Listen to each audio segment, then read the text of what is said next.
everybody, and welcome back to Space Club Career Chats. We're so excited to have you here. We have a really awesome guest above me, Dr. Trudi, and we're going to ask her all your questions. But first, I want to do a shout out to all the teams out there competing in the Space Colony competition.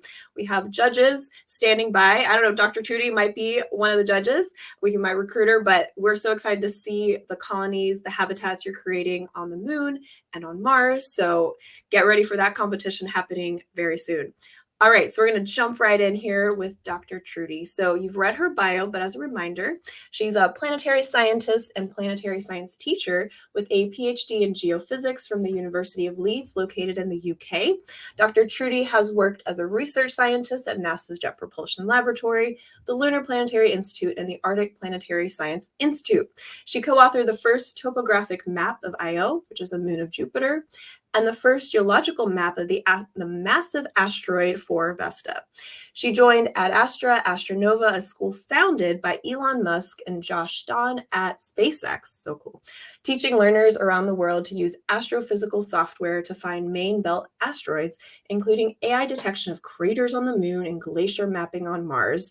Her Astra Nova asteroid search team students even located previously unidentified asteroids, which is amazing. So, Dr. Trudi, what I'd like to do is just jump in and share some of these questions that the students had.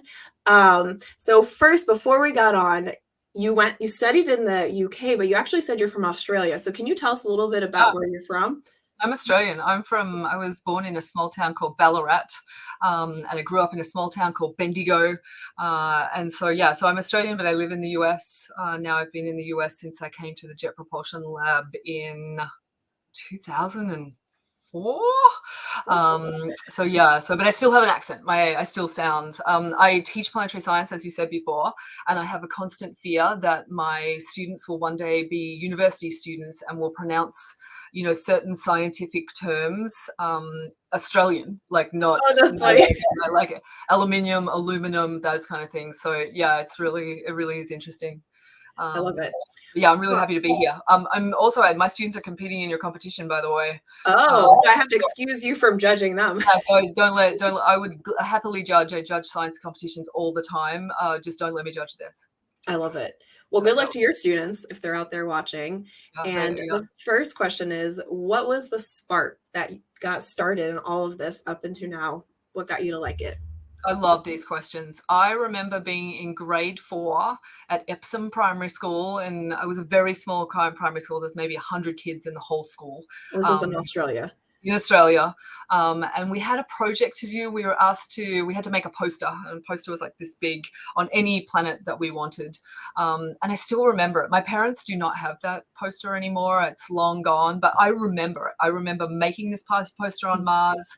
I remember just loving it.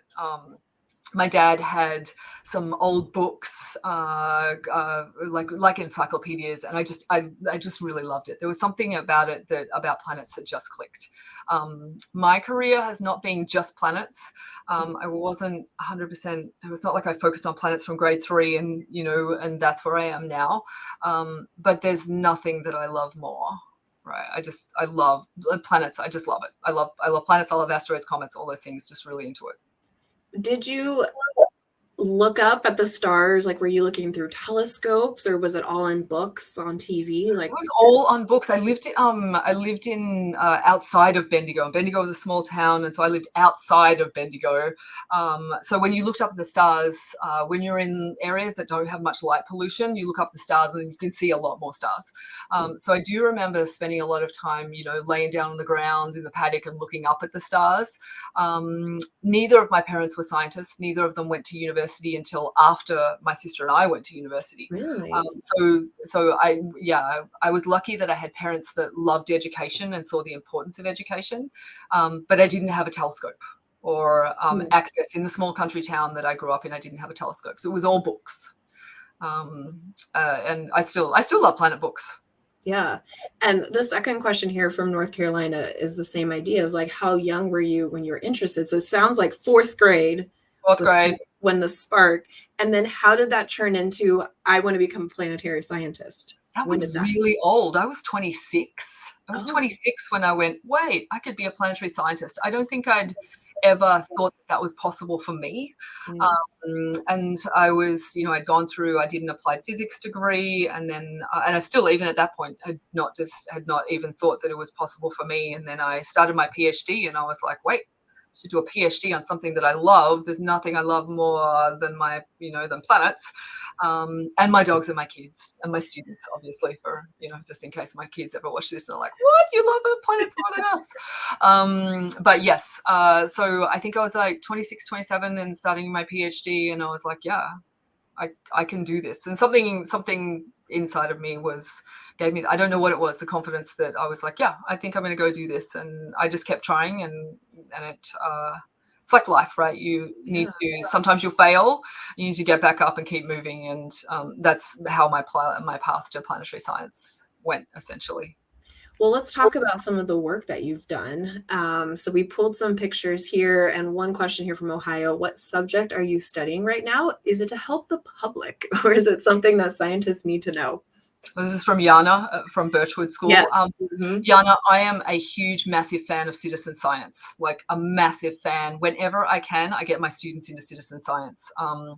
And so what am I working on right now? I'm actually working with a high school student to try and figure out the depth of ocean features on Ganymede. And where is so that? it's one of the Ganymede's a moon in the outer solar system. It's my favorite planetary body ever.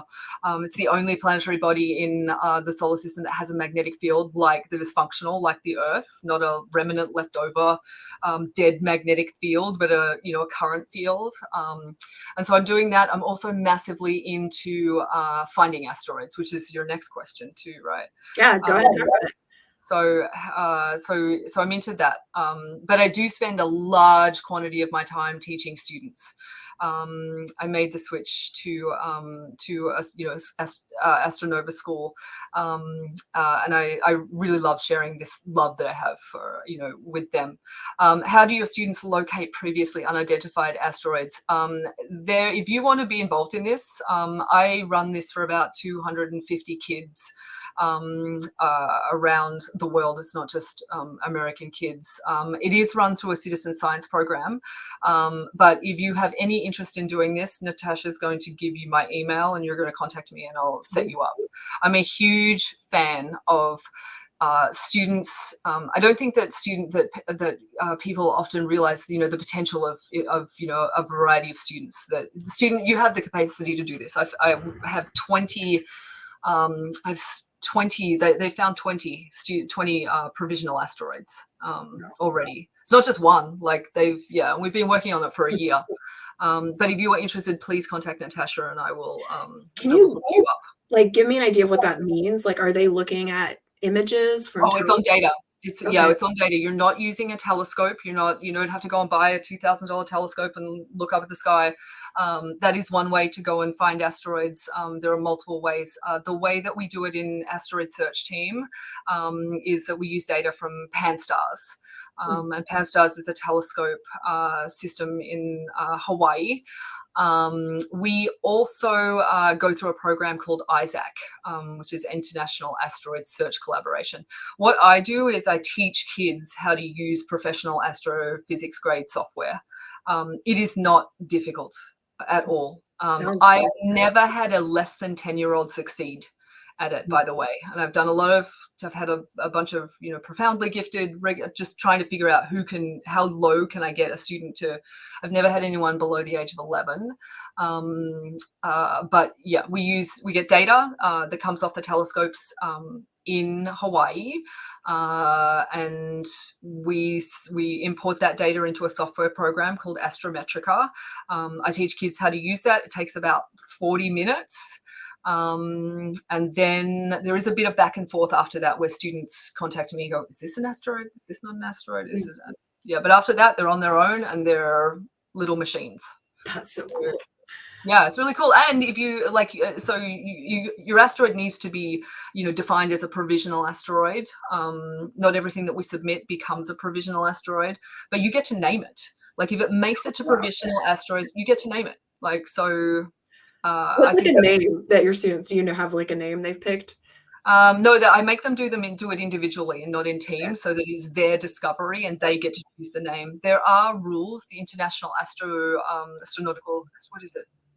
Why do I get this wrong? IAU, International Astronomical Union, is in charge of naming all objects in the solar system. So you can't call it after a dead pet, for instance.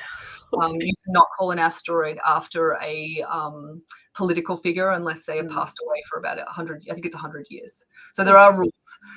But I do have students that are like, I'm going to call it peanut butter jelly sandwich. And I'm like, please no. But you can call it Trudi. I promised the school's founder that I would. I've only found one, by the way. There are students of mine that have found many more than me.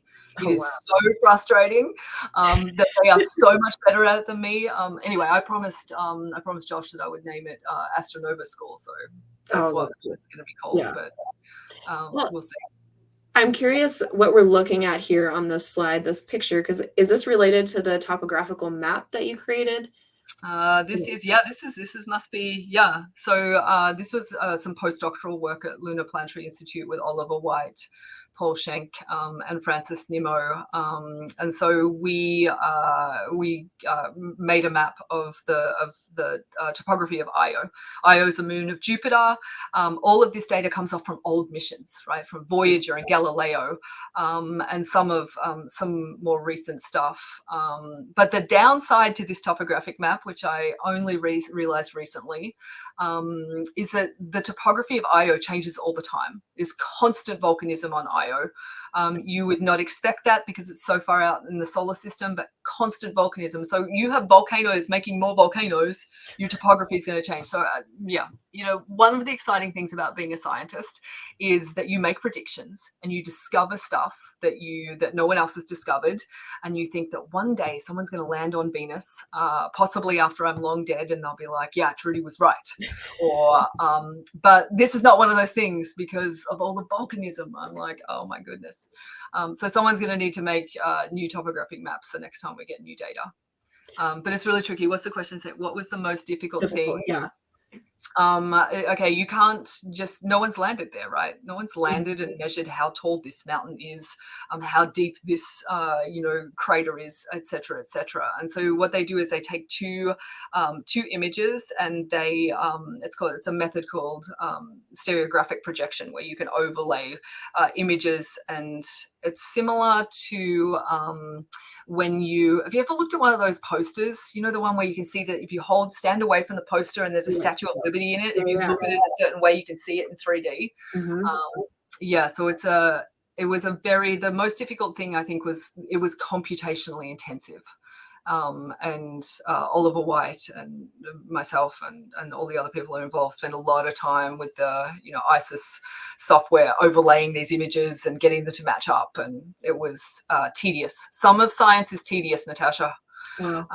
But the result is so cool. That's what makes great. Yes, perseverance and getting through the tedium leads to amazing, great discoveries, and I love that. Well, we have a few more questions, but this is going to be a little different. So this part of Career Chats we call rapid fire. So I'm going to give you like 30 seconds per question. We got some really good questions here.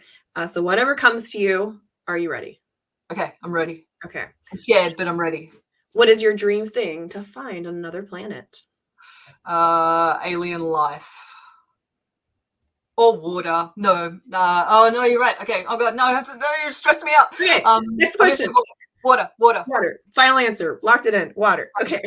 Yes. Does the gravity from the sun affect gravity here on Earth? Oh, that's an excellent question, Benjamin. That's really good. Gravity from the sun definitely affects the gravity here on Earth without question. The sun's gravity is one of the major forces that, control the motion of all of the planets, in our solar system. Works the same for an exoplanet around another star in a solar system that we don't even know about. These laws of physics hold true no matter where we are. The gravitational force is what keeps the Earth in its orbit. So yeah, it's a really for sure the gravity of the sun really does affect us here on Earth. That's a really cool question. Yeah. How old is the middle school? Yeah, middle school. Middle school. Great. That's a really good Yeah. question. All right, 7th grader. Do you have a favorite planet? What is it? It's not a favorite planet. I just am really huge fan of Ganymede. Generally, you will find people that have, and this may be a stereotype, so I'm just going to go with it anyway. Generally, you'll find people that do their PhD on something, whatever that first thing that you really got into tends to be your favorite. So I bet most people, if you ask if they've done a PhD on a certain planet, so if you asked me when I was a PhD student, I would have said Venus for sure. I'm going to say Venus, but Ganymede is so much cooler than Venus will ever be, in my opinion. Okay, so why? Give me like one reason why.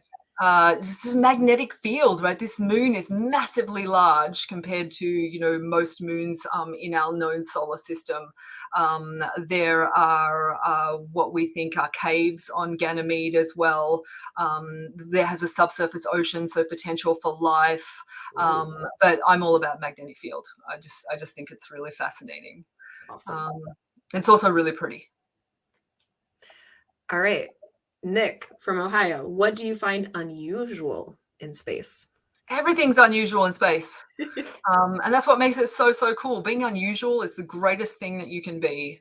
What do I find unusual in space? Everything, right? Just the idea that how difficult it is for us to solve these space problems, right? For us to be able to eventually, have habitats on Mars or on, the moon first with the Artemis mission. Everything's unusual, right? I don't have a personal favorite for that one. Okay, final question from the speed of light in New York. Were there any failures in your research when you were working at JPL, and how did you solve them? Yeah, there are constant failures in research, constant. And this is what is a great skill to develop resilience right now as a middle school, high school, elementary school. There is always failures. When I started my job at the Jet Propulsion Lab, I went there to work on a new Venus mission. I was there for maybe 3 weeks and that mission got cancelled, right? So everything that I thought that I'd be working on, I was not working on. And then I went to work using Mars data with Sue Smrekar, and it turned out amazing. But there are always failures. There are day-to-day failures where you're like, why can't I get my code to work? Why is this data not fitting with this data? There are always. I tell my students this all the time. It's one of the best things that you can develop right now, and that is the resilience to go, something's not working. I'm going to step back from it. I'm going to, come back, and I'm going to keep going until I, persevere and succeed. Yeah. I've never had a research project that hasn't had some sort of, problem that had to be solved. And that's, I think, not a bad thing. I actually like the failures these days. Sometimes you learn more out of the failures than you do the successes. Yeah. All right. So we have 1 more minute, and I'm going to let you say whatever you want, but I want you to think about, we have students competing in a few weeks. So do you have any advice? Because I know you have some teams, but for the other kids out there, what advice do you have for students, maybe if they're interested in planetary science, and then for the competition? Okay, competition sciences are the best thing that you can get into at this stage of your life. I think being able to compete and go learn. What's great about these sort of competitions, and especially the Vivify competition, the competition that you're running, or your space settlement competition, is it lets you focus on whatever you really like about what are you most interested in. Are you most interested in solving for oxygen, how you'd grow plants? I do generally tell people that using the materials and using the whatever's in situ or whatever is around you on wherever your habitat may be, Mars, Moon, etc., is a good idea. You want to protect yourself from solar radiation, right? And the best way to do that is not to ship 30 billion tons of stuff from the Earth. It's to, build your settlement inside a lava tube, inside a cave. There are over 1,000 caves that have been discovered, or suggested caves, by Glenn Cushing at the US GS on Mars alone. So yeah, I'm always like, think about what's already there and use what you've already got. I love it. Well, I know you have to go, so if you have any final teaching advice, I don't want to kick you out. No, this is so fun. I really love this. I'm super happy to judge to whatever you need. Awesome. I think space is a disruptive technology that is really important for all for students to learn. I think it'll be a career in in the future. So yeah, I'm a big fan. Well, Thanks, thank you very Natasha. much. Yeah, thank you, Dr. Trudi, and goodbye, everyone. We'll see you at the next Career Chats.